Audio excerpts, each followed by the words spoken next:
Hello again, and welcome back to Illegally Sighted. This is Jesse, aka BGFH, and I am back for another video. Going to do something, a little bit of a combo video this time, doing something a little bit different again.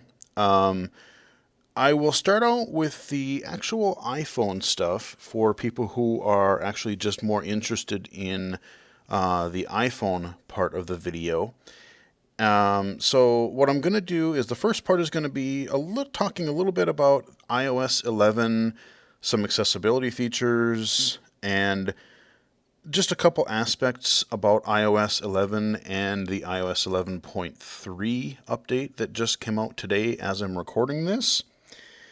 And the second half is just going to be a little bit about a kind of a channel update again.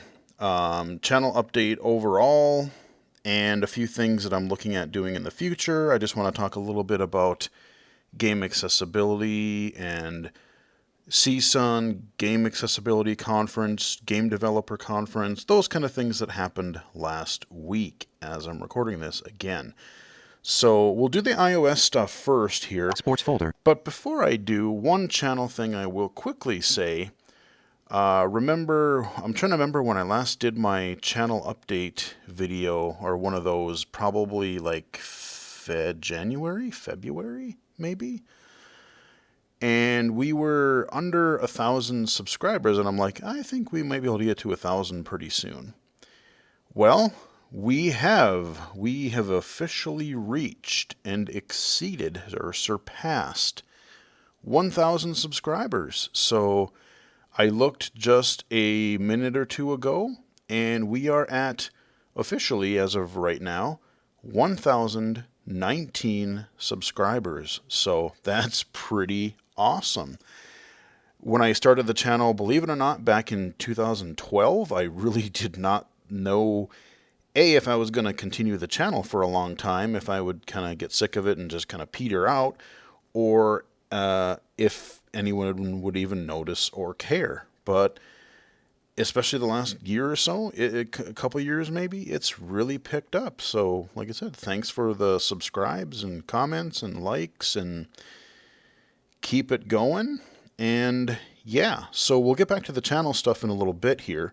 But I have my iPhone 7 Plus going on here. And mail. No unread email. I want to talk a little bit about iOS 11.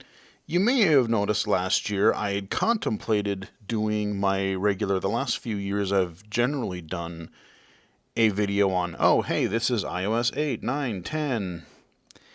And I did videos like that, and I was going to do it. I thought about doing it for iOS 11. And there was a combination of a couple of different things. Yes, there were some things that I liked. There were some new things that I think maybe were sort of noteworthy. But at the same time, there were a lot of bugs, and the things that I really wanted to, a couple of things I really wanted to like, just didn't really work in the way that I really expected or hoped they would. So we're back here after the iOS 11.3 update, which just came out today, which is, what is it today? The 29th of March? So iOS 11, I know there's always people that hold off. They're like, I'm scared everything is going to break, and, I like what I have and whatever. But, so there's probably a few people who haven't updated to iOS 11. But even if you have, there may be a few things that you maybe are not aware of. So this section of the video is going to be basically just a few things that I particularly find as a low vision user, and some of this applies to blind users as well. But these are a few things that I think are particularly helpful, or just in general. So everything looks normal right now. Got my home screen here. My ginormous list of icons. Sports folder. Home. Page 205. App Store. Double tap to open. A little bit again. We got just a ton of icons. Page 3 of 5. There's so many things I got to go through here, and I want to try out a few apps. I want to organize them into folders if I want to keep them or delete them. Yeah, it's getting crazy, but everything looks normal. However, suppose I were to go into settings. Dock. Settings. Settings. Yay, there we are, settings. You notice that we have a black background. Now, this is nothing new. We've had invert colors forever. Personal hotspot. We've had invert colors. No dark mode. Unfortunately, iOS still does not have an official dark mode or a night mode, whatever you want to call it. But in iOS 11, they did implement a smart invert feature, which potentially I was very excited about. And I was so excited or so curious that I decided I wanted to check out the beta of iOS 11 on my iPad Pro, because I wanted to see I wanted to see how it worked and give any feedback for the final release of iOS 11, so that, you know, if they're not going to give us a full dark mode, that maybe that it would just at least be helpful for low vision users. And Smart Invert is basically what I've been wanting, and a lot of low vision users have been wanting for not just iPhone, but, you know, PC magnification, be it Zoom Text or Windows Magnifier, Magic, whatever. Smart Invert is basically, I'm inverting the background and the text. So, you know, normally the settings screen is white background, black text. But the problem with inverting, just flat out inverting the colors, is that it inverts everything. So anything that's image heavy, you're looking at Facebook or Twitter or even email messages, pretty much most things these days have images in them. So everything looks all, you know, it has this like photo negative look to it. It looks all trippy and it's obnoxious. And the Smart Invert feature in iOS 11 was supposed to fix that. And it kinda sorta did in the App Store, and I think the Photos app were like the only two places that really supported it right away. And so I was really disappointed, because it's like, okay, I can see they can do it, but why would you only put it on the Photos and the App Store? Like, wouldn't, at the very least, even if third-party apps had to support it, and you're trying to make an example, wouldn't you support it in all of your, at least the vast majority of your Apple's own apps? And the answer to that is no, they didn't. No, they didn't, disappointingly. So, I wasn't even expecting anything. I downloaded iOS 11.3 today, and come to find out, I'm like, you know, I was looking for other features. I heard on AppleVis that, oh, okay, they had a couple of other accessibility fixes and changes and whatever. Okay, cool. And I talked to my coworker, and I said, I wonder, just out of sheer morbid curiosity, I have to try, you know, thinking, yeah, it's not going to work. Is it going to work in Mail? Is it going to work in Safari? Which until today it didn't. But now, so we're in our settings app here. Mail. No but one if I mails. go to Mail, Double. Mail. Jesse Anderson. Audible. Last chance. so let's say Get 3 I'm books on for 2 Audible. credits. Selected. Audible. Link. Image. Table start. Looky, we got a nice, colorful Last image. chance. Triple up and save. Get 3 listens for just 2 credits. Which I Choose have to from look at hundreds that of titles. sale yet later Shop to today sale. before it New expires. credits. Page 3 of 3. Damn you, Audible, you're addictive, and you're cool, Page 1 of but 3. you make me spend too much money. That image is fine. Audible story bundle. The Ganglet bundle is for Sure, gamers. we'll look at a story Selected. bundle The email. Ganglet That's bundle. got some Link. pictures in Email there. logo. Link. Image. And just to prove it, if you're Voiceover low off. vision, let me double tap. Oh, wait, I hope that doesn't screw up voiceover. See, we got some books here. They look pretty good. They look fine. The background, you see, we got the background of the email is dark. However, we have Voiceover on. Mail. Email logo. the Link. images Image. in the email are indeed Jesse Anderson. normal. Accidental access. Let's 549. go to Safari. Dock. Safari. Safari. WW. Bonus level episode 1. Early Let's access. A brief history of time. Go. www.gamespot.com/gallery. Polygon. Button. I know Polygon has a white background. www. Address. 10%. Double tap to show controls. Okay. And By. Page, let's page, just 8, go page, set, page 6 all of the way page 5, up page 1 of to the 12. top. MLB The Show 18 Review Road to the Show RTTS. Ready Player 1 Review Movie Steven Spielberg. Link. Image. Oh, Ready Player One. Let's just go to that Reader really available. fast. Address. Polygon.com. Secure. Share. Link. Page 2 of 14. Page 3 of 14. So we have a nice dark article. Voiceover but off. if I turn that on, it looks like we have a normal color here. We're just going to scroll. See, they don't look too messed up. We have images are good. Now, of course, this does not work everywhere. If I open like Audible or Goodreads, well, let's open. Let me just go to Audible really fast. See, that's inverted. And those books, the covers are inverted.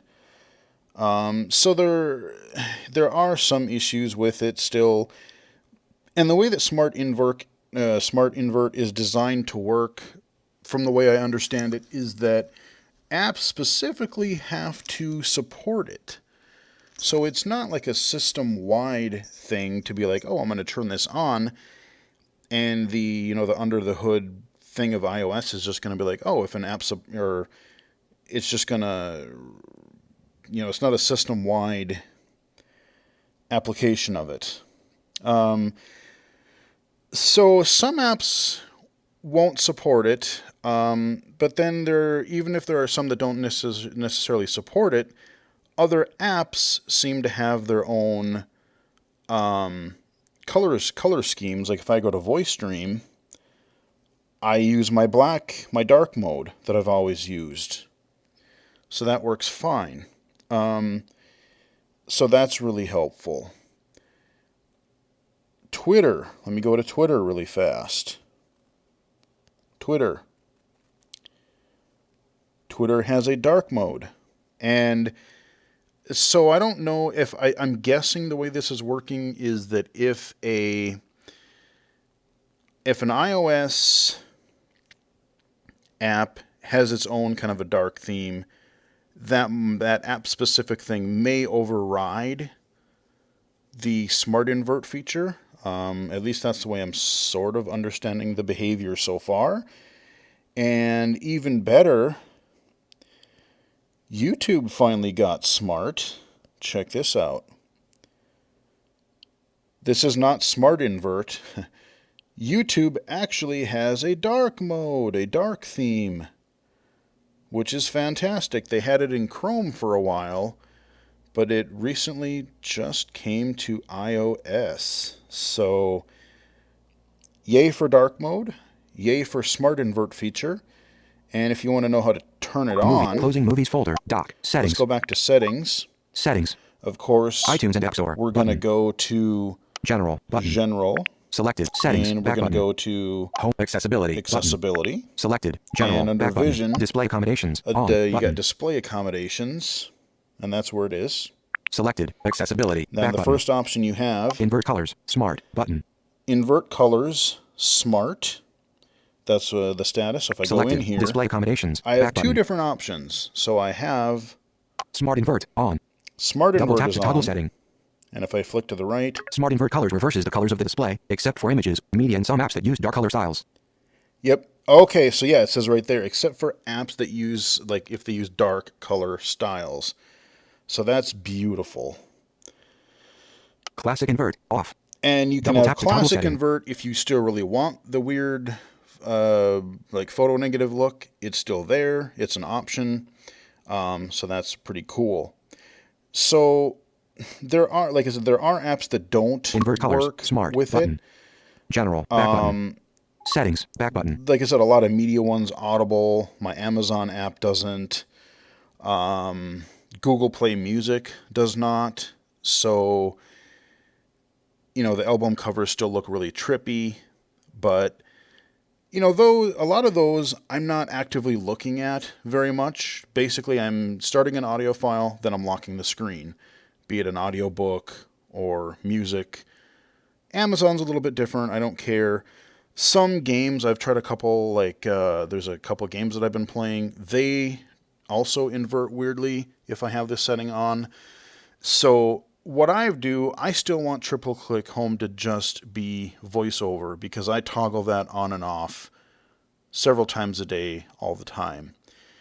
But what you can do is you can hold the home button down and ask Siri. You can say invert colors on or invert colors off. And because I seem to choose smart invert, when I turn the feature on, it seems to divert back to smart invert colors and not the normal ones. So it is another quick way. I mean, you can also add it to your triple click home if you want to, and then have the menu. But so there's a couple ways around it. But that is your smart invert feature, especially if maybe some other apps either add a dark mode themselves to override the smart invert, or if more apps continue to support it until Apple gives us an official dark theme altogether.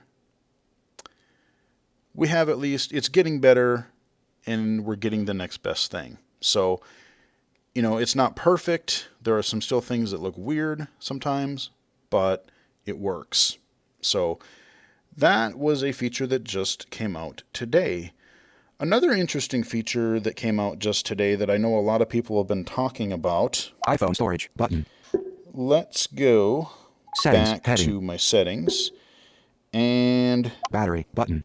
there's a battery. So if you go down your settings a little bit, you have General your button. general Display and wallpaper display button. and brightness. Sounds and haptic. Siri and search. Touch ID and emergency SOS. Battery button. Let's go into battery Selected. because they've Settings. added. Back button.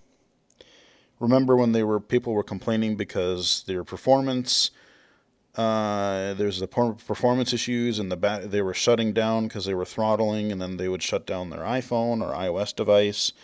They have a new option now, so you have battery percentage off. Low power mode off. okay, Double tap to battery health beta button. battery health, which they call it a beta.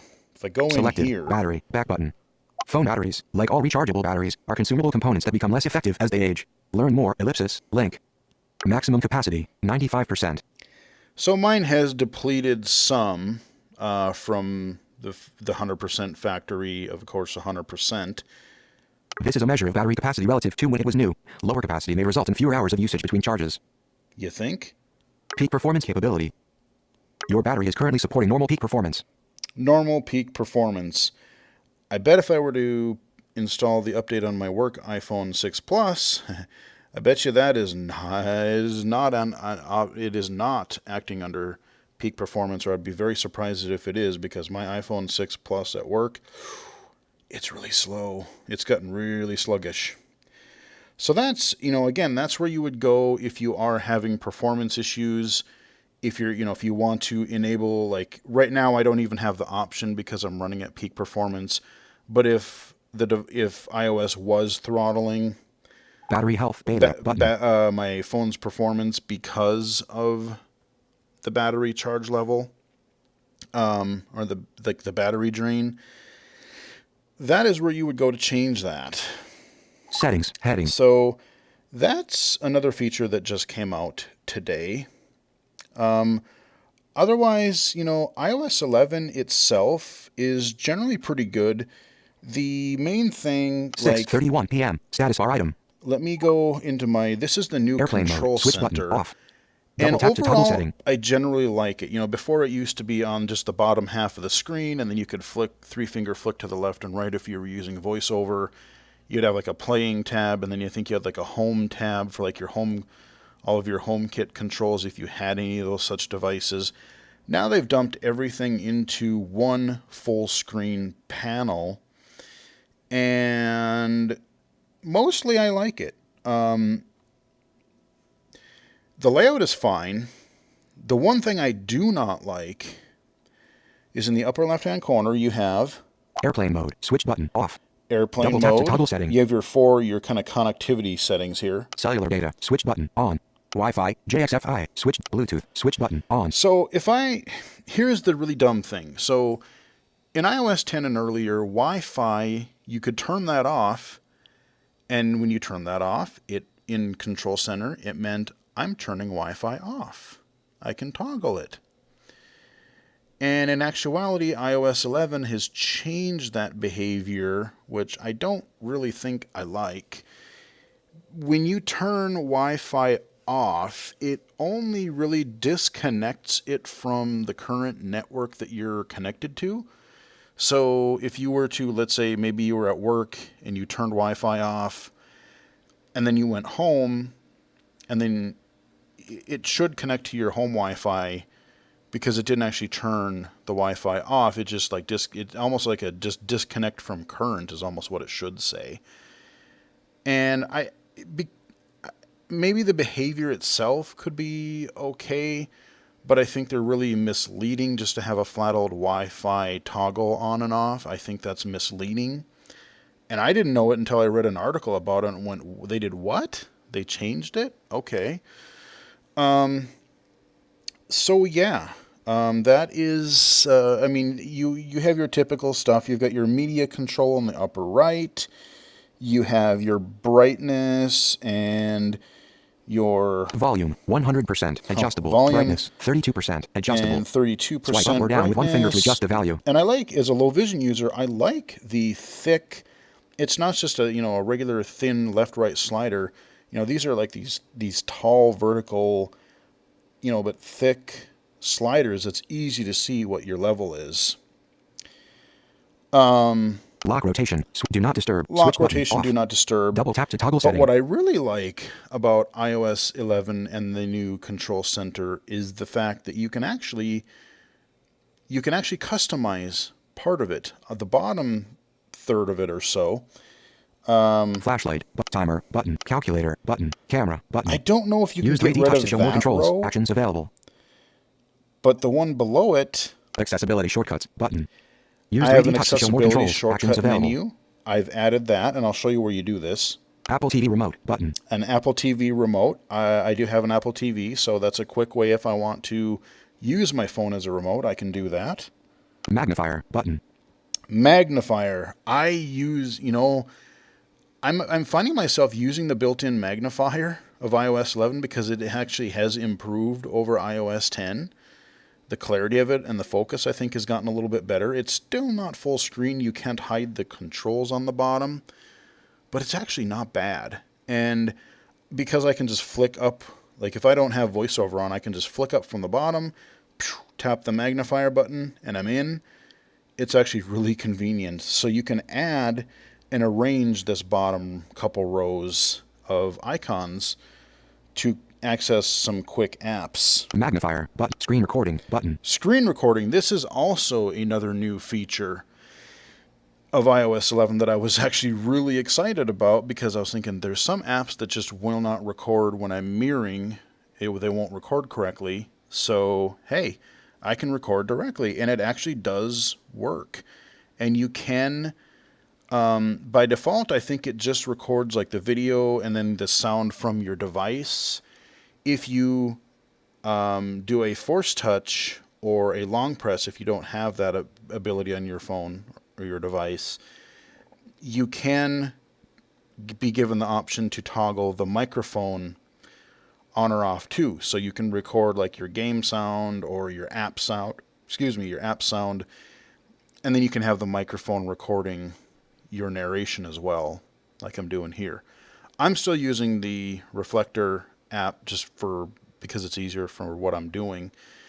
The one caveat to that is, so it'll record direct feed audio of a game, Screen recording, of an app, but it will not record direct feed voiceover.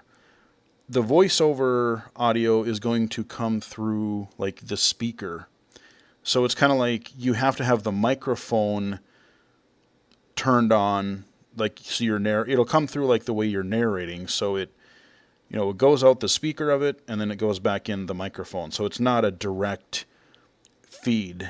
It's just like me holding my microphone up to the device. So the voiceover audio is not going to be clearer because like I am doing now with AirPlay. And I'm hoping maybe in the future that they change that. Maybe they can also give an option to how they want, maybe in the voiceover rotor, or on the recording settings if I do a long press or Screen something. recording. If I do, maybe I can choose how do I want voiceover audio routed.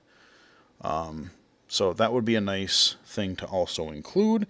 Then I have Voice memos button. I've added Use 3D voice touch to show most memos because controls, I actions, sometimes do use that, although I found a new app that I should really do a video for that I kind of like. It's called Just Press Record. I might do an accessible app spotlight on that, actually, because it is a very nice iPhone and watch app, and I have used it a fair amount. So we go back into settings here, and again we have an option for Touch ID and passcode, Sirium search, but sounds and haptics, wallpaper, but display and Touch ID, emergency SOS, battery, but privacy, but iTunes and App Store, but wallet and Apple Pay, button. Okay, let's see, I gotta find out where it is Bluetooth, here. off, So personal Bluetooth. hotspot, notifications, control center, button, do not disturb, control center, Control button. center, here we Selected, go. settings, back button. If I go into Control Center, there's an option at the bottom. Customize controls, button. Customize controls. Selected, control center, back button. So we have... Add and organize additional controls to appear in control center. This is really nice. Like I said, I wish they would have done this years ago. So I can add... Flashlight. Actions available. Okay, so I can do that. I can remove that if I wanted. Timer. Action. Calculator. I think. Action. Camera. Apple TV remote. Magnifier. Screen recording. Voice memos. So these are ones I already Actions have available. on there. More controls. Heading. More controls. So these are things I could also potentially add. And I think it maybe depends on like if the developer puts in a thing to allow their app to be added to the control center. Do not disturb while driving. Oh, yeah, I got rid of that. Rows 3 to 17 of 17. Do not disturb while driving. Guided access. I don't use that, but again, that could be a feature that some people might want on there. Low power mode. Low power mode, that I could see where some people would want that as well. Notes. Stopwatch. Text size. Wallet. Okay, text size or wallet. Rows If you go 4 to a to lot 17 of of 17. events and use different things, I could see where the wallet could be handy. So, it's not a thing where you can just be like, oh, can I put any app there? No, you can't. It only has to be, it seems like Apple-specific tools, apps or features, but just the fact that you can do it, like I said, I don't want to have to either use Siri or go all the way into accessories and magnifier, or, like I said, I know I could use triple click home. But especially on my phone, I like to just be able to triple click, boom, voiceover is on and off. So it's another really quick way as a low vision user to enable magnifier. I can put screen recording on there. I think that's by default, if you don't see screen recording on your control center, I think you have to add it because I don't think it might have been there by default. So that's just another really couple cool features, like the screen recording, the new dock, or like the new control center. On the iPad, the dock is actually different because there's more room on the screen. You're not limited to like 4 or 5 icons anymore. You can put a couple more icons on there, and there's even like a little recent, like a recent apps sort of a thing, which can be handy. So they've done some work with that, but there's a bunch of other stuff with iOS 11, but I would say those are probably the most significant that I can think of, or those are the ones that I appreciate the most. Like I said, I know there's probably some other stuff with VoiceOver. Like I said, I know they've improved. It seems like they've improved the quality of their magnifier app, so to use your phone as a CCTV.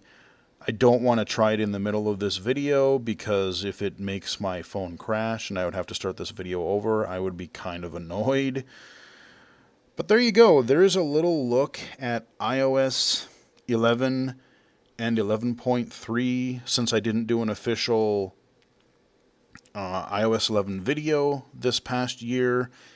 I figured that, you know what, now that they've fixed some bugs and they've added at least better support for a feature that I've wanted to work better than it did when iOS 11 first came out, being the smart invert feature.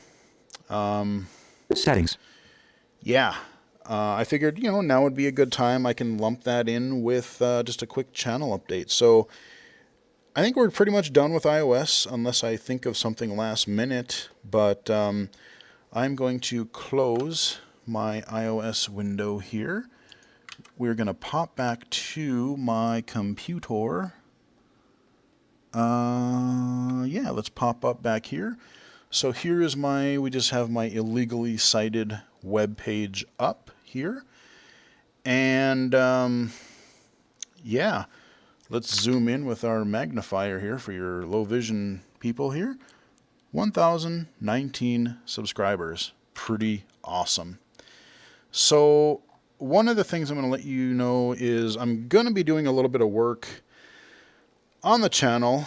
Probably adding a couple of extra playlists, and going forward I might change a little bit maybe on how I do some of the low vision game videos. Like right now, if it's not accessible to totally blind necessarily, it's a low vision spotlight or an iOS low vision spotlight video. But if you follow me on Twitter at BGFH79, if you follow me there, I've been thinking about really trying to recognize more games that are either adding things that accidentally make their game more accessible, as some games have done so in the past, like Karateka, like Saints Row 3 and 4. A few others, they add certain things that make, oh, hey, you know what, this actually is really helpful for low vision. So I want to have a playlist that recognizes some of those. And I also want to have a playlist that especially recognizes games and game developers that are purposefully adding accessibility in some way to their games. And I really see the need to start that playlist now, because especially over the past year, there's been several games that have done it. Now, keep in mind, this playlist is not going to be just limited to blindness. I'm still going to have the accessible game spotlight. This is a blindness and low vision channel primarily, so that's where you're going to still go if you want to find games that are, when I say accessible game, I mean in the blindness perspective or the blindness disability way. But I want to recognize, like I said, games that add all kinds of accessibility purposefully to their games. A lot of the ones that I've covered recently, a few of them. Celeste, Way of the Pacifist. These games, I mean, there are totally blind people trying to play Way of the Pacifist. But there are some aspects of it that are still kind of hard if you don't have any vision at all. But they do add a variety of accessibility features purposefully to their games. Be it for motor impairment or learning impairment or physical, like motor disabilities, whatever. Or just, if you're a beginner and you're intimidated by all the buttons on the controller. Any number of reasons. Madden 18, they purposefully added features so that a blind player could at least play with suggested plays. That's going to go in there because they purposefully did it. So I think what I'm going to name them, I hate naming things because it's difficult and I suck at it. But I think what we're going to go with is accidental access and inclusive access playlists. So of course your accidental access is like, hey, these games just so happen to be more accessible because they did something. It was, and then your inclusive access are the ones that really, where they purposefully made their game more inclusive, and not just accessible, but inclusive to people. People with disabilities or accessibility features. So I want to call attention to those, not just on the Steam group, but in general. So if I cover Xbox games that do it, Windows games that do it, iOS, some of those are going to go in there. So what might happen is I might put a video in multiple playlists, at least for now, until I really have an idea, how things are going to pan out in the long run. And I would rather have them in multiple playlists just so people don't miss watching the videos versus just like putting them wherever, and then somebody thinks, well, I would expect it to go to the low vision spotlight. I didn't see it there, so he must not have covered the video or the game. So I'm going to be working on that a little bit. Just go through the playlist tab of the page of my channel, because I've added a few playlists even recently. I've covered a lot. Like I said, Doom is my favorite game of all time. One of my favorite series of all times, if you include Doom 2, the recent 2016 Doom, or was it 2016 or 2017? Hell, I can't even remember anymore. It's all a blur, man. I think it was 2016. But I have a Doomed playlist. Covers my low vision spotlights. It covers Let's Plays. It covers all the little mods I've found, like Brutal Doom and Mini Doom and all that kind of stuff. But there's all kinds of other playlists. I've created a few that as I've done things, I've just tried to organize into smaller chunks for people to be able to find stuff a little bit easier. There's a VR accessibility video, of course, or a video playlist, of course, which includes my recent ID24 presentation last November. So just go check out the playlist area. There is that. I also, check this out. I'm going to do a new tab.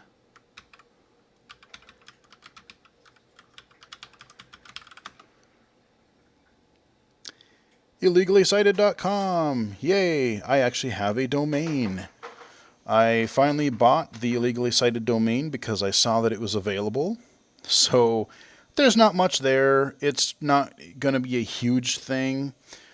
Basically, I found a Squarespace coupon from a podcast and thought, okay, let's check it out. So I registered a domain. I used their template and editor thing, which if you are totally blind, oh boy, I don't know that I would recommend Squarespace or using their editor, because it's a lot of little pop-up widget things, and it's a mess. So, even low vision, it was confusing at first, but it's a simple website. I've got my home page here. I've got my projects page. This is where I list, of course, my YouTube channel, my Steam group, my ID24 presentation, my appearance on the Blind Bargains cast, episode 113 last year. Those are my major things that I've kind of done that I think are maybe pretty associated with the Illegally Sighted channel and branding and all that kind of a stuff. So yeah, IllegallySighted.com will take you here. I have a resources page. This just gives you like a whole bunch of stuff, gaming resources. I'll probably grow it over time, but there's some gaming stuff. There's some accessibility stuff. I try to kind of keep it focused toward, game accessibility, like the GA conference, game accessibility guidelines, able gamers, special effect. But just go under there. There's a whole bunch of stuff in there that you can check out. The template that I did use for my website actually has a blog feature, and I thought, I'll play with it. So, I used to have a WordPress blog for Illegally Sighted, which it's probably still available. If I don't know if I deleted it or not. I think the last time I probably looked at that was maybe 2015. But I figure, hey, my site itself, it has a blog tab across the top here. So yeah, I just put a hello world, kind of an introductory post. But there are times where there'll just be a topic I want to rant about, and I really can't think of how to coherently explain or talk about. I don't want to necessarily do a video. So again, if you follow me on Twitter, I may link to a blog post. We'll see how often or whatever I do with that going forward, but it's there. It's a resource that if I want to make use of it, I can. It's there. And then the About and Contact link.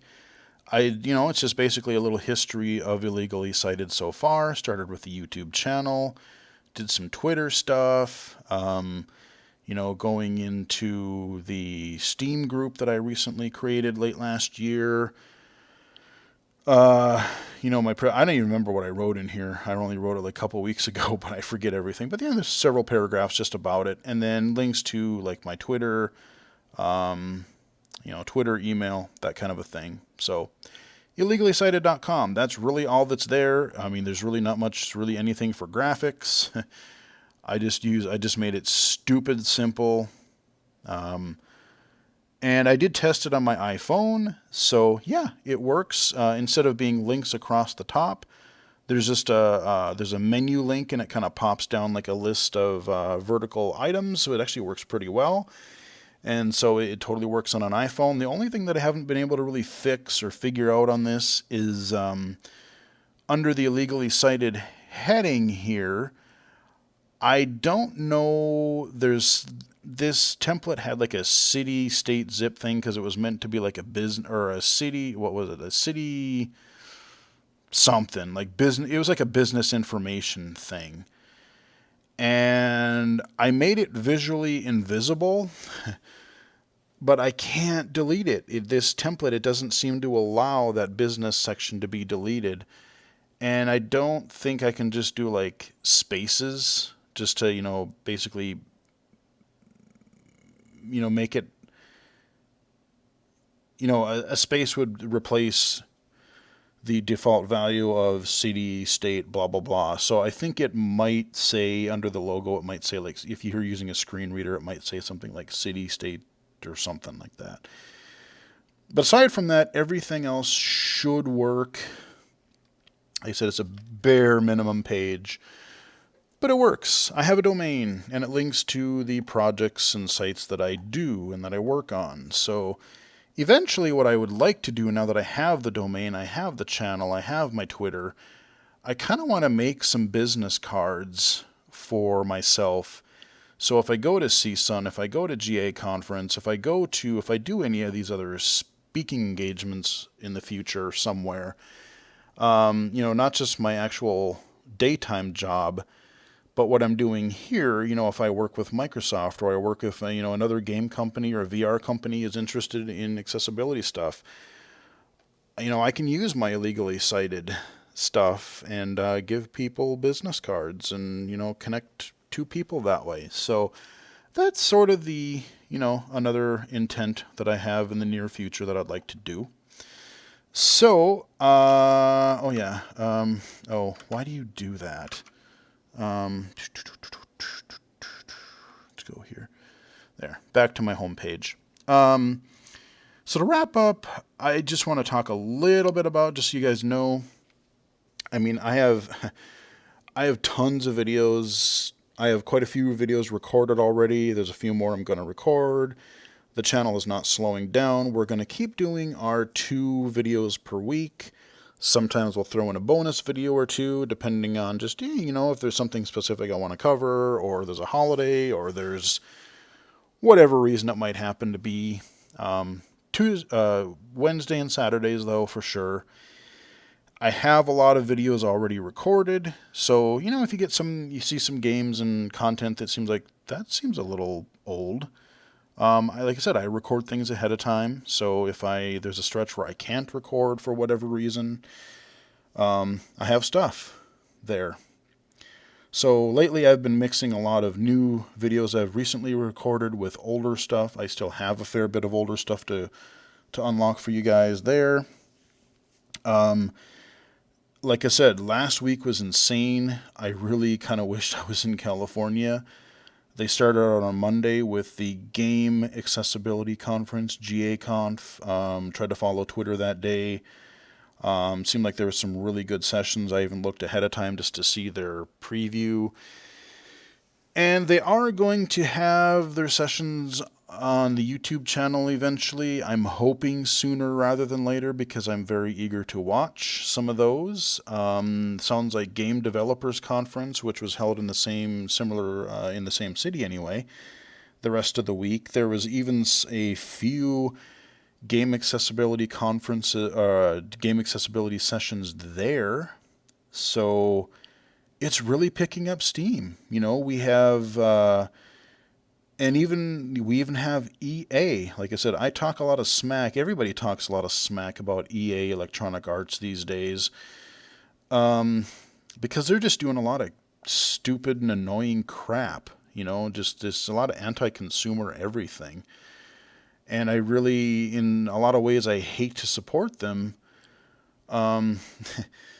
But what I will give them total credit for is they're, like I said, with Madden 18, and they're doing some stuff with like UFC and FIFA and other stuff.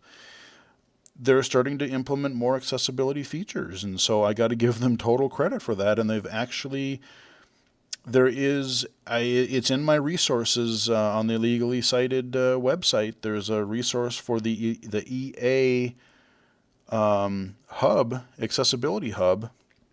They've created a whole section and forums and everything and a reporting system. So people can report issues that they have with EA games and follow EA underscore accessible, I believe it is, on Twitter.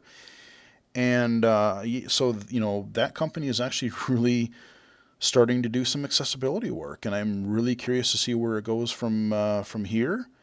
And I hope that other big companies start doing it. We said Microsoft has been doing some great stuff. Sony's been doing some stuff. Now we got EA as one of the major, third-party developers. Let's get Ubisoft. Let's get Bethesda. Let's get Activision. Nintendo. Nintendo. Yeah, I'm looking at you. How about you? Let's hope that this is one.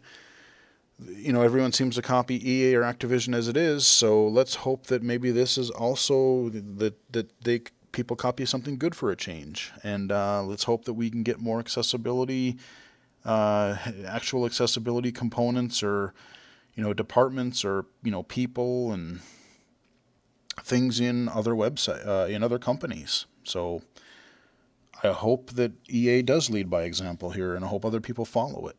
So there was that. God, what else? I know there was 3 or 4 different sessions on either VR or game accessibility at CSUN this year. So yeah, it is happening, you guys. I'm very intrigued to see where it's going. We got some indie developers taking notice and doing things. We've got EA looking in a little bit now. We've got hopefully other developers. If you again look at my recent Twitter feed, there's an article I was mentioned in about VR accessibility. It was written by another low vision user who was interested in VR and had some really interesting stuff, but he quoted me and a couple of other people in the article, but that was published earlier this week, so there'll be a link to that in my Twitter feed. So there's that. That's happened in the last couple days. I think that was yesterday. But yeah, like I said, I don't know the specifics of the sessions at GAConf or CSUN or Game Developers Conference. I know GDC, I think it takes them a lot longer. I don't know, either for logistical reasons or just for they wait a while to release the videos to the public for the conference. I think members might get the videos early. If you're a member of the whatever the group is, I forget what it's called. But they might get the videos first, and then they do eventually come out to the public. So sometime in the next several months, we'll probably see some, see some videos on accessibility that were recorded this year. So we'll see. But yeah, I mean, like I said, there's been a lot going on. I think there's even a couple more accessible mainstream games that might have some accessibility stuff that I'll have to take a look at some point here. But yeah, we're going to add a couple of other playlists, accidental access and a inclusive access playlists. I'm gonna probably work on those and adding existing videos to those. They'll still say like low vision spotlight or whatever they were, but as they were uploaded and recorded, but I'm going to add those to the playlist and continue adding to it in the future. So yeah, a lot of stuff with game accessibility. I think that's about where we're going to wrap it up. It's been another long video, but a lot of stuff, a lot of exciting stuff to cover actually. So, we got the IllegallySighted.com. We got our YouTube channel, broke 1,000 subscribers and exceeded it already, surpassed it. Yeah, I mean, what was it? Just a week or so ago or less that we hit 1,000, and we're already at 1,019. So, heck yeah. Bring it. Keep it coming, guys, and I'll try to keep making videos. But yeah, keep an eye out for the Game Accessibility Conference stuff. Hopefully they release those videos. I will definitely be posting that to Twitter when I learn that it is out, and I will be watching them right away myself because I'm very interested. But yeah, follow me on Twitter at BGFH79. Like the video. Subscribe to the channel. Tell other people. If you are a game developer or know a game developer who might benefit or who might find something on the channel helpful, especially the VR accessibility stuff, or other, especially the PC or iOS accessible games, like, somebody might contact a developer and say, please make this game accessible. And let's say it's a racing game, or let's say it's a game type or genre that has had a different game. Maybe it plays differently, but it's a racing game. How can we make that accessible? Point them to one of my videos, like, hey, I did a review on a couple iOS racing games. The rally one, the motorcycle one.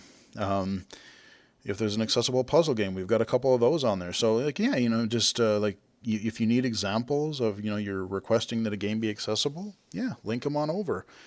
And I'd be glad to help answer any questions for the developers that as they have any questions. And all I'm going to really say is I have a couple other things kind of potentially cooking in the background that I'm really not at liberty to say just yet.